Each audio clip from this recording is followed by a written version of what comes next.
اس میں جو رول ڈلتا تھا اس کو 1970s میں ہی ڈسکنٹینیو کر دیا گیا تھا۔ ایڈم پوائزنر نامی ایک ایکسپرٹ کو بلوایا گیا جس نے کیمرہ رول پہ لکھی ڈیٹ دیکھی تو معلوم پڑا کہ یہ 1956 میں مینوفیکچر کیا گیا تھا۔ اس نے فوٹوگرافز ڈیولپ کیے اور تبھی چیزیں اور زیادہ کنفیوز ہوتی گئیں۔ فوٹوگرافز میں کیو سٹی کی بہت پرانی پکچرز تھیں، گاڑیاں، بلڈنگز اور اسٹریٹ سائنز سب کچھ 50s کے دور کا تھا، حتیٰ کہ اس میں کچھ ایسی بلڈنگز بھی تھیں جن کو بعد میں گرا دیا گیا تھا، اور انہی بلڈنگز کے سامنے سرگی اور اس کی گرل فرینڈ کی کچھ پکچرز بھی تھیں۔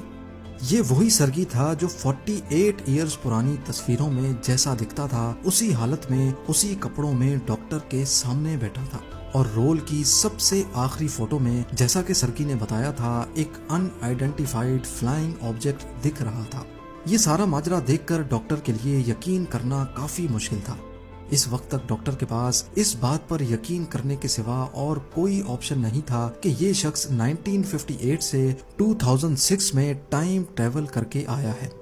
ابھی ڈاکٹر اسی کشمکش میں تھے کہ وہ شخص روم سے باہر نکلا، دروازہ بند کیا اور پھر واپس کبھی نہیں لوٹا۔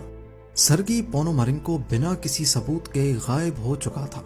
اس نے اگر اپنے پیچھے کچھ چھوڑا تو وہ تھا یہ کیمرہ، کچھ فوٹوگرافز اور اپنی عجیب و غریب کہانی، ایسی کہانی جس کو جتنا زیادہ سمجھنے کی کوشش کی جائے وہ اتنا ہی زیادہ الجھتی جا رہی تھی۔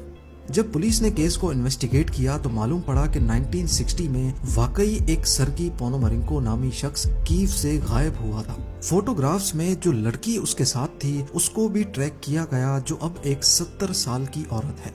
اس نے پولیس کو بتایا کہ 1958 میں سرگی واقعی میں غائب ہوا تھا، لیکن کچھ ہی دنوں میں واپس بھی آ گیا۔